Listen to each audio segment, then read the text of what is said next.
Yeah, absolutely, Chris. A couple of interesting things here that go into this advantage for Harris in our poll. Number one is a gender gap, a massive gender gap. Trump's greatest nightmare is beginning to unfold. The latest numbers show Kamala Harris has a greater chance than ever to be the next president. It's not fair. Nate Silver, a political data specialist with decades of experience, has a new forecast. And the latest 2024 election forecast has Vice President Kamala Harris pulling out even further ahead of Trump. Nate Silver's Silver Bulletin election model gives Harris a 58% chance of winning the presidency to Trump's 42%. It's not fair. Back in early September, the numbers were reversed, with Trump peaking at about a 60% chance of winning. So what happened? Well, mostly the economy. And now Harris's national polling lead is up 3 points. It's not fair. And pretty good polling, too, in Georgia and North Carolina. Silver said the one place where she's had a string of bad polls is Arizona, but it only has a 5% chance of being the tipping point state. And the Democrat running for Senate in Arizona, Gallego,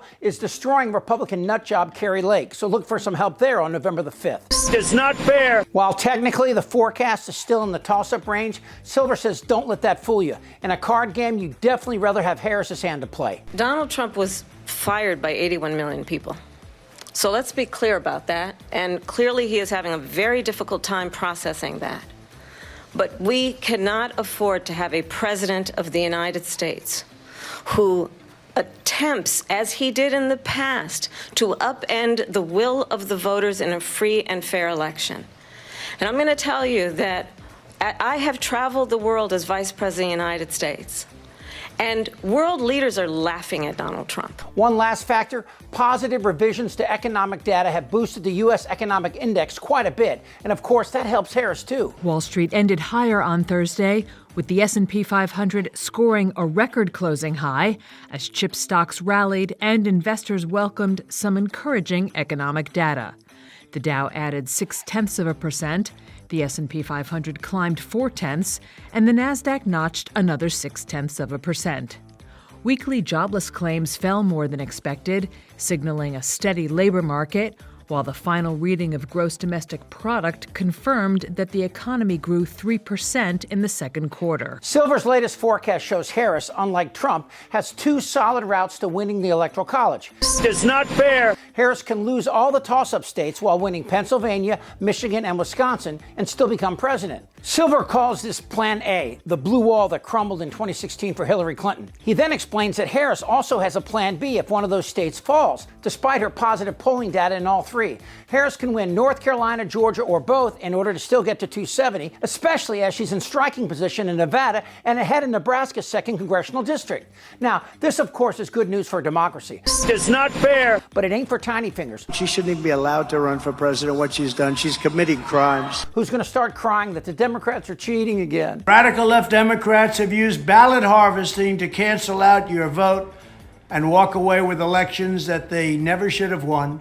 They cheat, and they cheat like nobody's ever cheated before. Many states have banned ballot harvesting to keep our elections honest and fair. But in the states where ballot harvesting is still legal, we have no choice but to beat the Democrats at their own game. It's very simple. Either we start ballot harvesting, or you can say goodbye to our country. You can just wave goodbye, because Democrats would win every single election. We have to get smart, and that's why our campaign will fight back and start harvesting ballots. So you're going to hear a lot about ballot harvesting, where an increasing number of states have made mail-in and absentee voting more accessible to citizens. So more people are voting using absentee ballots. But not every absentee voter can easily deliver their absentee ballot to an official polling station or postal facility. They might be old, they may not have a driver's license, so some voters have someone else submit their absentee ballots for them, such as a family member or a legal guardian or a caregiver. It's not fair. Most state laws include regulations on who can deliver an absentee ballot. 33 states explicitly allow someone to return an absentee ballot on another person's behalf. And guess what? Half of those are red states like Arizona, Arkansas, Georgia, Kansas. It's not a real issue. The numbers are a fraction of the total vote, so it's all bullshit. It's about people who actually are helping folks in the voting procedure. Maybe they have a disability, they can't read, they can't write, maybe they don't understand the language. A lot of times it's senior citizens. And so the idea is someone who's getting a ballot, a mail-in ballot, and someone needs help to kind of get it filled out and turned in. That's kind of what ballot harvesting is.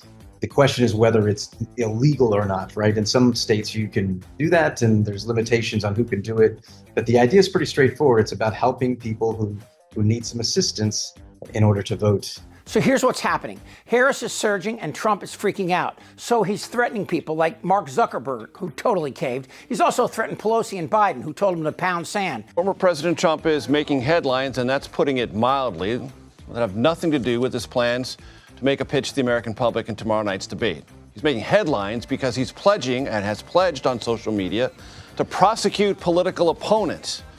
His threats are related to false claims that the 2020 election was stolen, something he admitted didn't happen even last week. And now some of those threats are saying he's going to punish, prosecute, and jail for long terms anyone involved in the 2024 election if he's unhappy with the result. It's not fair. Now he's going after Google. It's been determined that Google has illegally used the system of only revealing and displaying bad stories about Donald J. Trump, some made up for this purpose, while at the same time only revealing good stories about comrade Kamala Harris. That's hilarious. That's like when Trump complained that ABC fact-checked him more than Harris. Well, duh, you effing dotard. It's not fair. You did all the lying. Cease and desist. Cease and desist. I, together with many attorneys and legal scholars, am watching the sanctity of the 2024 presidential election very closely, because I know better than most the rampant cheating and skullduggery that has taken place by the Democrats in the 2020 election. It was a disgrace to our nation. It never happened. No proof, none whatsoever. 60 courts and countless Republicans all call bullshit.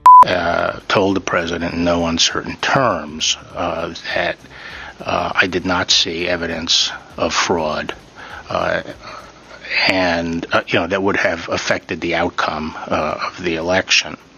And frankly, a year and a half later, I haven't seen anything to change my mind on that. I respect Attorney General Barr, so I accepted what he was saying. Therefore, the 2024 election, where votes have just started being cast, will be under the closest professional scrutiny. And when I win, these people that cheated will be prosecuted to the fullest extent of the law, which will include long-term prison sentences, so this depravity of justice does not happen again. We cannot let our country further devolve into a third world nation, and we won't. Yeah. Those involved in unscrupulous behavior will be sought out, caught, and prosecuted at levels never before seen in this country. Can you sense the desperation? He knows it's happening. He's going to lose. And the 91 indictments, well, they'll soon make a sound he will never forget. Goddamn right. I'm ready. Let's go. This isn't their Republican Party anymore. Who's with me? I don't want to talk about this stuff. Am I wrong? Yes. Tick-tock. You're in a lot of trouble, Donnie. I think he's crazy. I'm Chip Franklin.